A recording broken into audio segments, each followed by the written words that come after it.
Russia's defeat is not a bad thing, because then there could be really a change in the society, and there are many different nations right now part of Russia as well. I think if you would have more like small nations, it's not a bad thing if the big power is actually much smaller. So this is my video update on this Sunday, midday, May the 19th.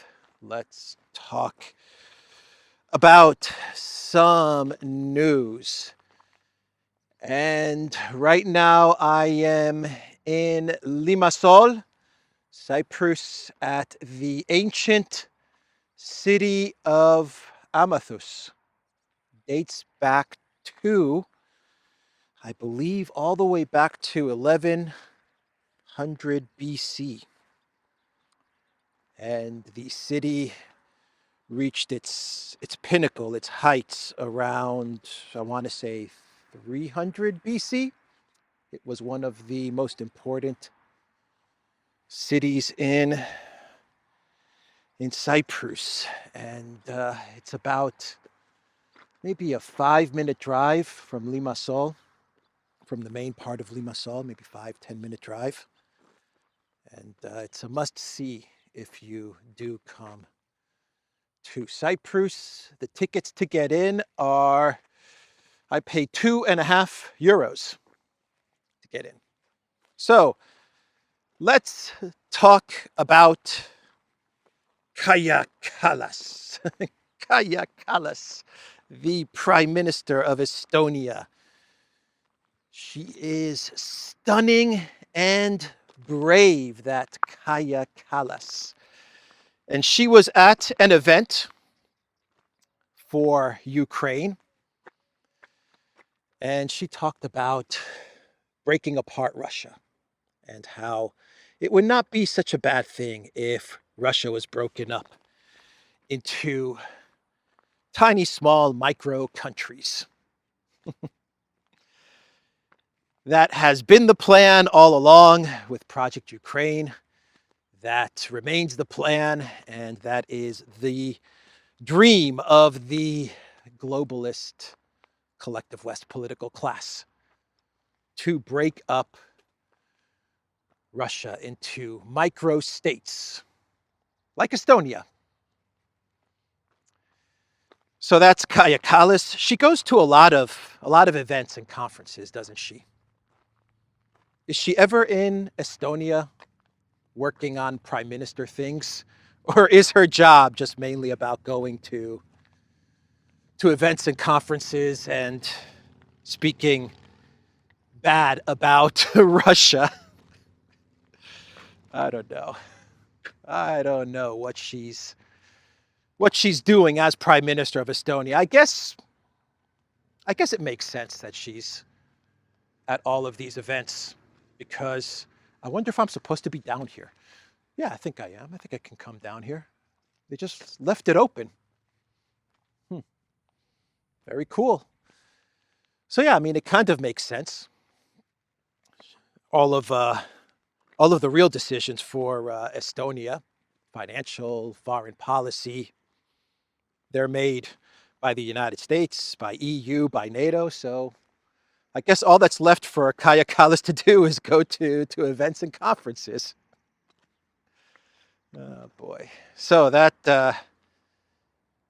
was Kaja Kallas. And the funny part about this event, well, I thought it was funny, is look at the sign. Let me put up a video and look at the sign of the event, the backdrop. It says, "Let us not despair, but act." Let us not despair, but act. Kaja Kallas also said that the reason Ukraine is losing is because of fear. It is fear. Ukraine is not supported enough, and the reason it is not supported enough is because of fear. That's right. Kaja Kallas said, "What holds us back in supporting Ukraine is fear. Countries have different fears, whether it's nuclear fear, whether it's fear of escalation, whether it's fear of migration, we must not fall into the fear trap, because that is exactly what Putin wants. He wants us to be afraid and not to support Ukraine because of fear. She is such a simpleton. Stunning and brave. She's stunning and brave. She is stunning and brave, everybody. It is fear. That is the reason. Fear of a nuclear war. Don't be afraid about a nuclear war. Come on now. Fear of escalation. In other words, fear of a wider world war, of a big war in Europe. Don't be afraid of that. Why are you afraid of a big, wider war? Come on now. And fear of migration. I don't really know where that fits in, to be quite honest. I think she just threw that in there. Just throw in migration. Yeah, all right. Oh, boy. So Elensky, he gave his reasons as for why Ukraine is losing, and the reason is fear. Fear. That's right. That's what Elensky said. Our partners fear that Russia will lose this war. And according to Elensky, the collective West is afraid that Russia is going to lose in a way that they don't want Russia to lose, and that Ukraine is going to win in a way that they don't want Ukraine to win. Got that? Makes sense? Let me read you what the man in the green t-shirt said. Elensky believes that Ukraine's partners are afraid of Russia losing the war and would like Kiev to win in such a way that Russia does not lose. Elensky said in a meeting with journalists attended by the Kiev Independent. Kiev's allies fear Russia's loss in the war against Ukraine because it would involve unpredictable geopolitics, according to Elensky. I don't think it works that way. For Ukraine to win, we need to be given everything with which one can win. Understood, huh? Understood. To win in such a way that Russia does not lose. That is what the collective West is trying to do. To win in such a way that Russia does not lose. I don't know. I think Zelensky is up to some no good. He's doing some stuff that is making him talk nonsense. I don't know. It doesn't make much sense to me, but hey, what do I know? Who am I to question the man in the green t-shirt? The next Churchill.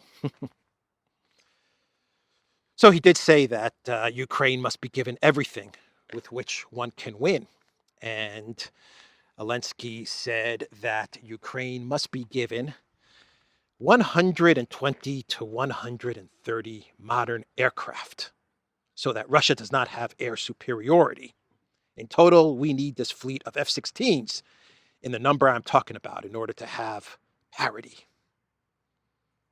120 to 130 F-16s. That's what Ukraine needs in order to have parity. Wow, that's a lot of F-16s. Ukraine's going to need a lot of pilots, right? Going to need a lot of airfields.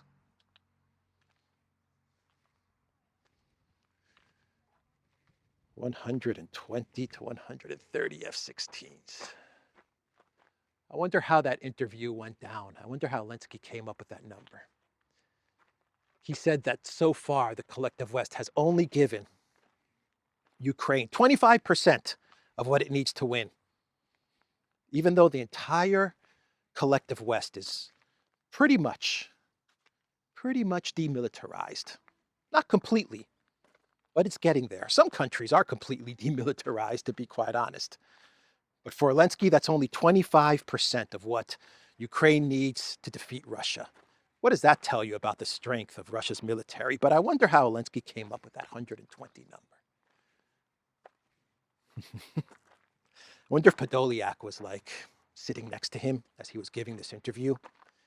And he was asked, how many F-16s do you need, President Zelensky? And Zelensky looked at Podolyak. And he said, Podolyak, what should I say? Maybe 20? Podolyak's like, Mr. President, maybe 120. Okay, 120, good. We need 120 F-16s. Make it 130. We need 130 F-16s. That is what we need to win. And some NATO pilots to fly those F-16s.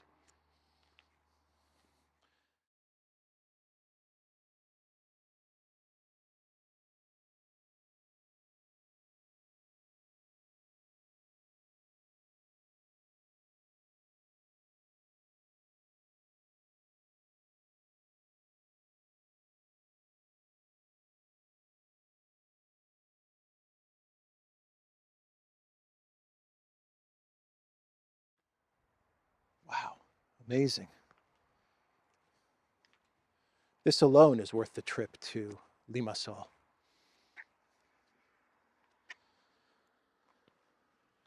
Let's go see what's in there. So that was Elensky. That's what he needs to win. And maybe he can talk about the 120 F-16s at the Swiss Peace Summit event that is going to be taking place in about a month, of which Biden may not attend. This is what I think Kirby said the other day, that Biden is not scheduled to attend the Swiss-Ukraine Peace Formula Summit thing that I'm sure the United States set up on behalf of Ukraine. But Biden's not going to attend. How would Biden attend? He's got a debate in a month. I imagine right now Biden is, well, shouldn't Biden be in some sort of deep freeze pod or something preparing for the debate with Trump? How is he going to fly to Switzerland? They've got 1 month to prepare Biden for the debate. He can't be running around Switzerland. He needs to be in a deep freeze, getting pumped up with whatever they pump him up with so he can last 2 hours in a debate. Why should he attend an imaginary Swiss Tea Party Peace Summit? Because that's what the Swiss Peace Summit really is. It's an imaginary tea party with imaginary tea. Tea made of air. With Elensky as the host. Let me give you some tea. Let me give you some tea. And I will take 2 cups of tea. You know, tea is just air. This is just play. We're just playing here. Oh, boy. What else should we talk about? This is a relaxed Sunday video, by the way. So let's move on now. The mobilization law, as I said yesterday, is in effect. And I don't know if you've seen all the... Oh, check out that lizard. Oh, man. Those lizards are so fast. I always try to get them on camera, but they run away very quickly. Anyway, yeah, the mobilization law, and I don't know if you guys caught some of the videos and photos from the mobilization. Which way should I go? Let's go up this way. But Kiev, Odessa, all the cities in Ukraine are like ghost towns because no one wants to be caught walking the streets and sent to the front line. I wonder how long this is going to last. How long can this last? How long can the economy operate when all of the military-aged men are hiding? Obviously, this is not sustainable.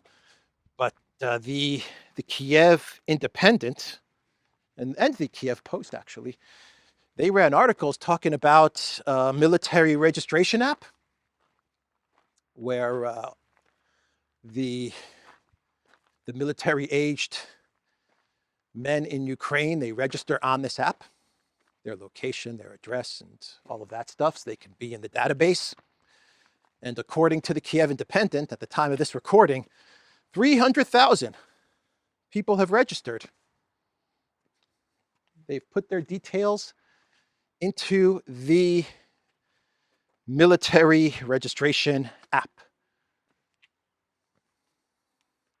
Do you guys believe that? I don't. I think there's a lot of fake registrations. I would guess that 80% of the registrations of the 300,000 are fake, but I don't know. Maybe they're all real. I think Ukraine is expecting to get 150,000 people from this mobilization drive. I've heard analysts say most likely 100,000, but the goal is 150,000 from this mobilization effort. Lavrov was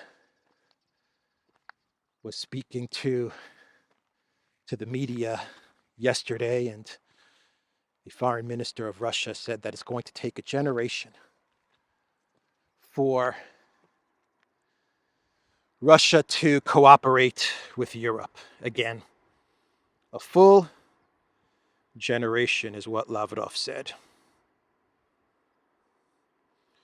Russia's done with Western Europe for at least a generation. An acute phase of the military political confrontation with the West is in full swing, Moscow's foreign minister has said. Maybe even longer than a generation. Who knows? I don't think the collective West will ever give up their dream to conquer Russia and break it apart. I don't think that will ever go away.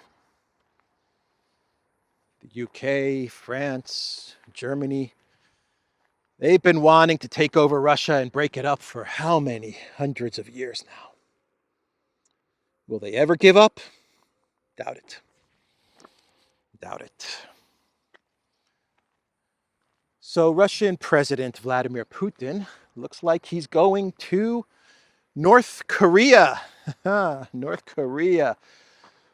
Boy, is the Biden White House going to flip out. The collective West is going to flip out with this trip, the axis of evil. I like this idea. I really, really like this idea. I think that the whole axis of evil, they should lean into it. Just to drive the collective West crazy, just to trigger them.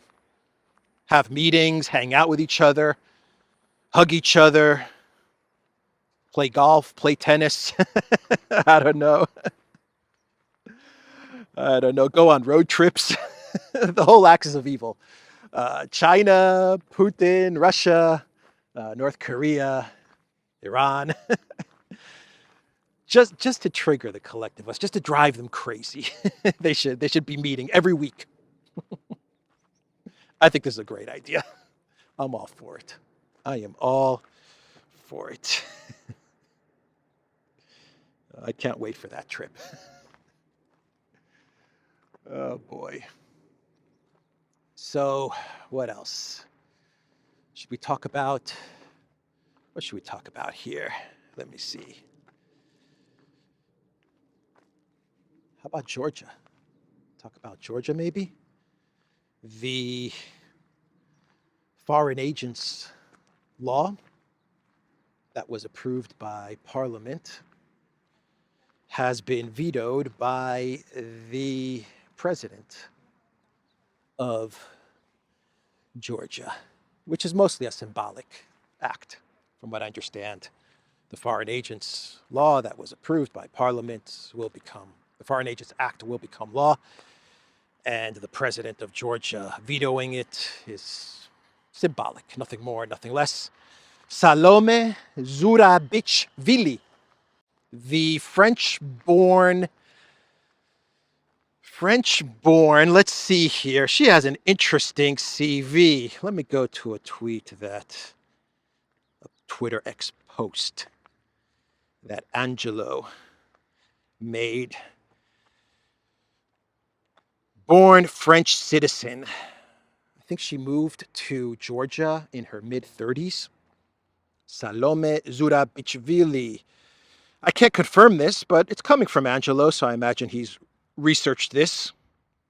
He's very very thorough. Born French citizen. Later, she got her Georgian citizenship. She worked in NATO's in Brussels, worked at the French embassy in Washington, an ex-student of Brzezinski. Surprise, surprise. And she worked as the foreign minister for Saakashvili. Yeah, I'm sure she has Georgia's best interests. Yeah, I'm sure she's going to look after Georgia. I don't know. I'm getting I could be wrong about this, but I'm getting some globalist vibes from Salome Zurabichvili. I'm getting some big-time globalist vibes. Anyway, I don't think we've seen the end of this story. This foreign agents law narrative is not over. The globalist collective West, they don't give up just like that. They are not going to want their NGOs to be outed. Those NGOs are very useful in controlling a country. Very useful. One of the most indispensable tools in the globalist tool belt, in the globalist arsenal for controlling nation states are those NGOs. A Slovak, I want to say Justice, one second. Minister of Justice, yeah. Slovak ex-Minister of Justice said to expel the Soros-sponsored press and the NGOs from public space, and the polarization of society in Slovakia will end within a week. Spot on. Spot on. Yeah. If you want peace and stability in your country, you got to deal with those NGOs. And the media as well, I guess. I don't know. The foreign-funded, foreign-sponsored media. Problematic. Oh, boy. Fico had another operation, and still very serious, but stable. I think Orban came out with a statement the other day and said that it's very serious, but the Prime Minister of Slovakia is in stable condition. So let's continue to pray for Robert Fico. And maybe do one more story. What do you guys think? And then we'll get to kind of a clown world.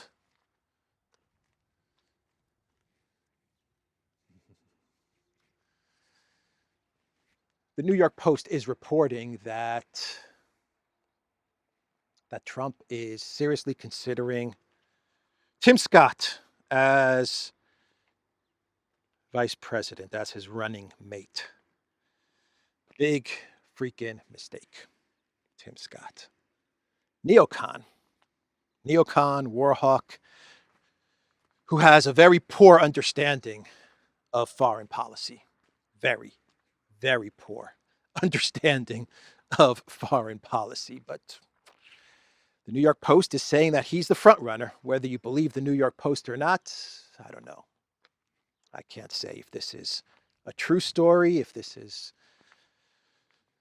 been planted in the New York Post in order to turn people off from Trump, because the America First Trump supporter does not like Tim Scott. That's the impression that I'm getting. But I don't know. I don't know if this is true or not. That is what the New York Post is running with. So let's do a clown world, and we will wrap this video up from the ancient city of Amathus.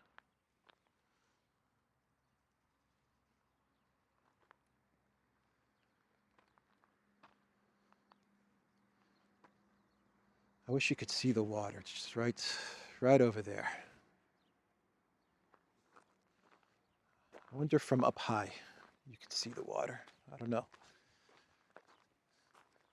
So Biden was at a campaign event, a campaign stop, and he said something to one of the people in attendance at this campaign event. I don't know what he said. And then they announced, welcome, 46th President of the United States, Joe Biden.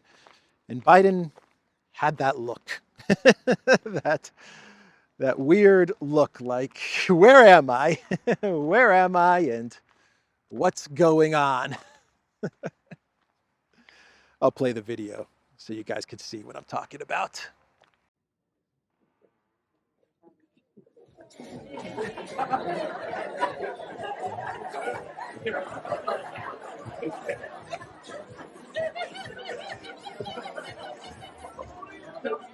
Georgia Democrats, please join me in giving a warm welcome to the 46th President of the United States.